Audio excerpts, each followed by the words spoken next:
Hai hai hai, Mika nak tahu tak? Kalau Mika nak tahu, saya kasih tahu. Hari ini saya lagi nak makan. Hari ini makan dia nasi padang. Koki kami tak masak hari ni. Jadi kita beli nasi padang. Lauk apa Saya pun tak tahu apa yang dia beli tadi. Lauk dia ayam bakar. Ayam bakar saudara. Nasi dia. Kurang nasi dia ni. Tambah. Kurang gitu mana nendang kan. Baru sedap. Kita kasih kuah ya saudara.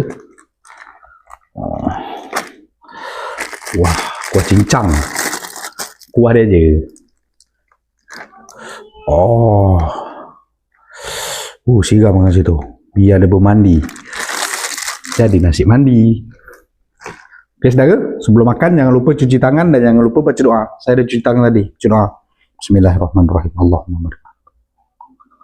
Amin. Sedap ni saudara.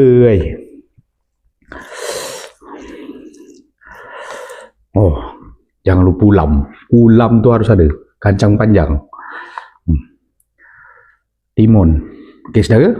Suapan pertama untuk saudara semua bismillah. Bismillah.